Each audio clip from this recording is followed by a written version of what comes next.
Some stories are told, some stories are shown, but a few live in the silence between fire and memory.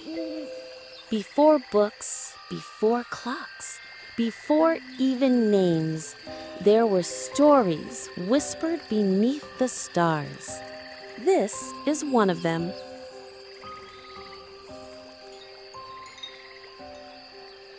A tale of a tiger, a buffalo, a farmer, and the fire that did not burn to destroy, but to teach. The tale of wisdom, a fable for every age. If you like this story, don't forget to subscribe.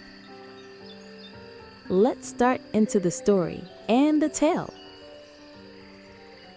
Before the stripes, there was only gold. The fire had burned low. Smoke curled gently toward the stars. The child leaned against the old man's shoulder, quiet now after a day of noise. The old man sipped from his cup. Then, without being asked, he spoke. Once, in the time before memory, there lived a tiger without stripes. The tiger walked where he pleased. His paws made no sound. His eyes missed no motion. He ruled the forest not by fear alone, but by force that needed no explaining. When he drank, the river stilled. When he roared, the trees listened. He hunted what he wished. He took what he liked. He left what did not interest him. But one morning, he heard something stranger than silence. Not the rustle of prey, not the warning cry of birds, but laughter. And then a word, soft, foreign, heavy. Wisdom, whispered the wind. The tiger's ears turned. His tail twitched once. He crept forward and peered through the tall grass. There, beyond the trees, a thin man guided a heavy wooden plow. Beside him, a great buffalo moved through the mud, slow, sure, unbound. No whip, no chain, just quiet work and quiet trust. The tiger thought, "The man is small, the beast is strong. Why does the strong follow the weak?" The tiger crouched low, watching. When the man paused, the buffalo stopped. When the man stepped, the buffalo followed. Not with fear, not with fight, with agreement.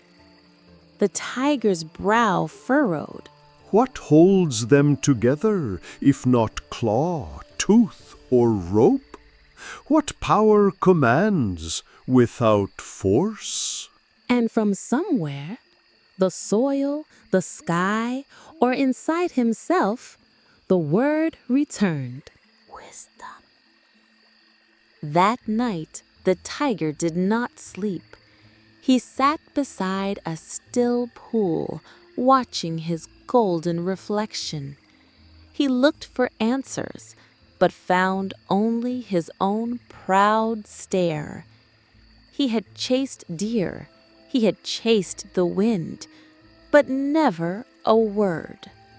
So he rose, not to hunt, not to roar, but to ask. And in that quiet turning, the forest shifted. The tiger returned the next morning. The sun was not yet high. The mist still clung to the grass. He moved without sound, golden coat glowing beneath the canopy. And there, where the forest met the edge of the field, stood the buffalo. The farmer was inside his hut, but the beast remained, still, calm, chewing. The tiger approached. You are larger than he is, stronger, wiser in years. Yet you follow him. Why? The buffalo did not startle. He did not answer immediately. He swallowed once, then said, Because he carries something I do not. The tiger's ears twitched. A weapon? No, A secret? no. Then what? The buffalo turned to face him fully. Wisdom. The tiger bared his teeth. I've heard that word. I've seen it whispered by birds and monkeys. They sing it like it means something, but none of them rule. Because wisdom does not rule. It guides, it waits, it survives. The tiger stepped closer. Then show me this wisdom. Let me see it. Let me hold it. The buffalo's eyes softened. Ask the farmer. It is his to share, not mine. The tiger glanced toward the hut. And if he refuses? Then you will leave unchanged, still fierce, still fast, but still blind. The tiger looked again at the plow, at the deep-cut furrows in the soil. Mines made not by claw, but by choice, by strength that did not resist. He gave a low growl, not of anger, but of thought. Then I will ask. And he turned once more toward the field. His paws sank into the earth. His breath stirred the quiet leaves. His golden fur shimmered, but his eyes did not flash with hunger. The farmer was kneeling near the plow, mending a wooden yoke. He looked up when the tiger approached, not with fear, not with a weapon, but with a long, quiet blink. The tiger lowered his head. I've come for wisdom. And what makes you think I carry it? The buffalo follows you. The farmer nodded. He does. And you carry nothing sharp. No whip, no rope. That's true.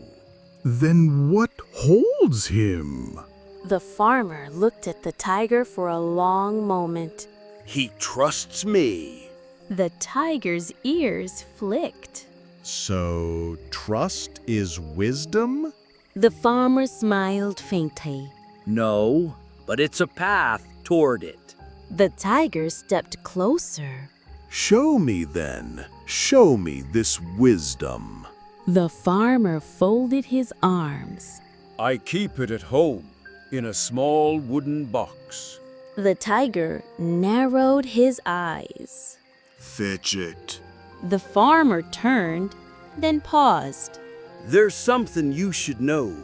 If I walk away, leaving my buffalo here, how do I know you won't eat him?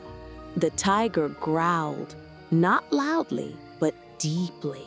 I've come to learn, not to hunt. Words are easy, but I've known beasts who changed their minds. The tiger raised his head. Then what do you suggest? The farmer picked up a coil of rope from the plow. Let me tie you, just until I return. The tiger's eyes blazed. You insult me. No, I test you. The tiger paced a circle. You think I fear rope? I think pride often confuses fear for defiance. The tiger stopped. He looked at the buffalo, still chewing. At the sky, still silent. At the man, still standing. Tie me then, but come back with what you promise. I will. And so, with the sun watching overhead, the tiger allowed the rope to wrap around him, not tight, but sure. The farmer tied the knot gently, then placed one hand on the tiger's shoulder, and he walked away toward his home. The buffalo blinked slowly. The tiger said nothing. The tiger waited beneath the tree, bound but not bruised, still but not defeated. His muscles tensed beneath golden fur. His tail flicked dust into the morning light, and beside him the buffalo stood silent. Birds called from the forest. The wind stirred the grass. But the tiger did not hear the farmer's return, not at first. Then, footsteps, soft, steady. And something else, the scrape of stone. The tiger looked up. The farmer carried no box, only a bundle of dry straw and 2 rough stones. Where is the wisdom? The farmer knelt near the rope. Here, He said, and placed the straw at the tiger's feet. Then he struck the stones. Crack, spark, whisper. A flicker caught in the straw, small at first, then growing. The fire curled upward, curious. The tiger stiffened. What are you doing? Showing you. The rope hissed. Smoke rose. The fire reached with soft orange fingers. The tiger growled. You tricked me. No, you asked. The flames touched fur. The tiger roared, not in anger, but in panic. He pulled, he twisted, the rope snapped. He fled, not toward the forest, but away from the heat that had written something into his very skin. Behind him, the field fell still. The buffalo exhaled. The fire faded, and the farmer stood, watching smoke drift toward the sky. Now he begins to learn. The tiger was gone. The fire had faded. The air still smelled of ash and question. For a moment, the field was quiet. Then came a sound, low, rich, unexpected. Laughter. The buffalo chuckled, then snorted, then shook with deep rolling joy. He asked for wisdom and got fire.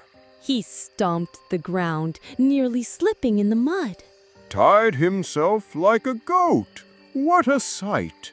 The crows scattered. Even the farmer paused mid-step.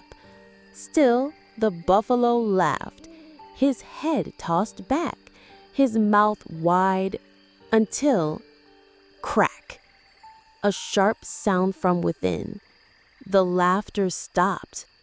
The buffalo moved his tongue across his teeth. 1, 2.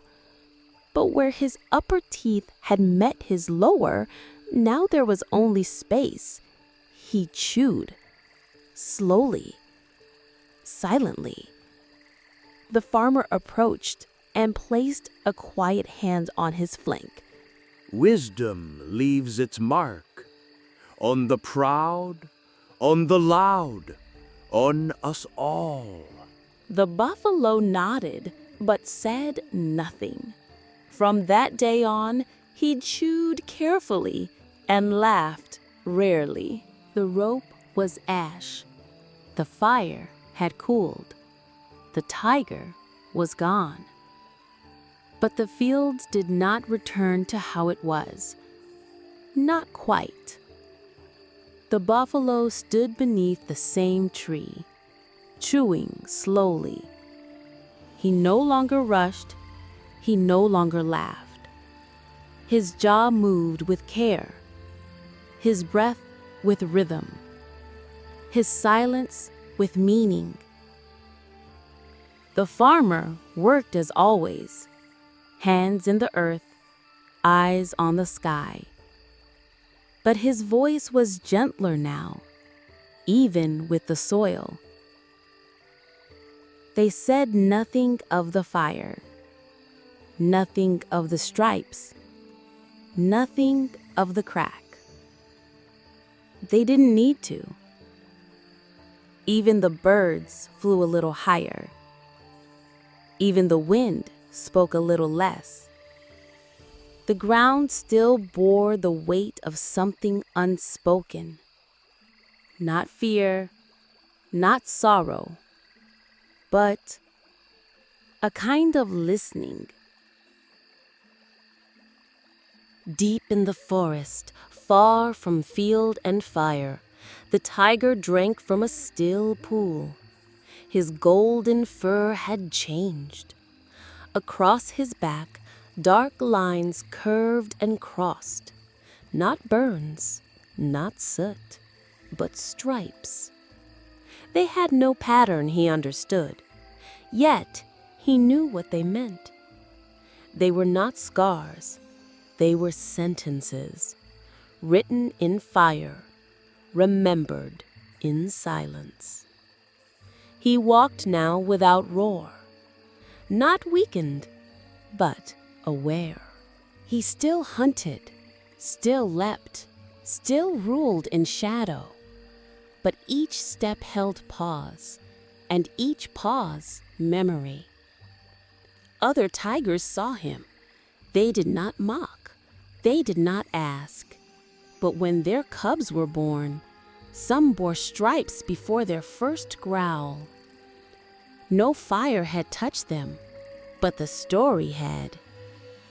Back in the field, the buffalo stood near the blackened tree. He did not know where the tiger had gone, only that he would not come back the same. And perhaps that was enough. Seasons passed. Rain softened the ash. Grass grew over the scorched soil. The rope was forgotten by name, but not by shape. The buffalo returned each day at dawn. He stood beside the plow, waiting, not out of habit, but out of memory. His chewing was slow, his steps were sure, his laughter long gone, but not lost. The farmer, older now, spoke little. His tools were worn, but his hands were steady. He no longer looked behind him. He didn't need to. Sometimes at the edge of the forest, a pair of golden eyes watched. The tiger did not enter. He did not roar.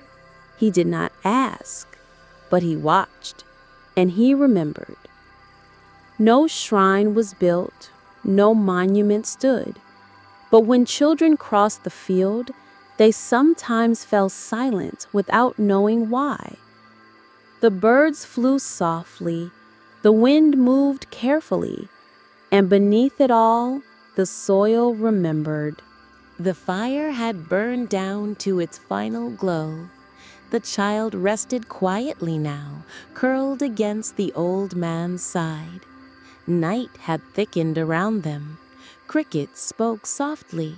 The old man leaned back against the wood, eyes half closed. And so the tiger walked on, not feared, not followed, just marked. And the buffalo chewed slowly, not because he had no teeth, but because he had learned to taste time. The child was silent for a moment. Then, Did the tiger ever come back? The old man smiled. Once, maybe twice, but not to rule. He left no words, no warning, just stripes and quiet. The child looked toward the trees, now nothing but shadow. And the fire? Is it gone? The old man shook his head. No, fire never disappears. It moves, sometimes in the sky, sometimes in stories, and sometimes He touched the child's chest. in what you carry. The wind stirred the ashes. Somewhere far off, a nightbird called. Not all wisdom is loud. Some walks beside you. Some sleeps until you need it. And some waits in the marks you never knew you bore.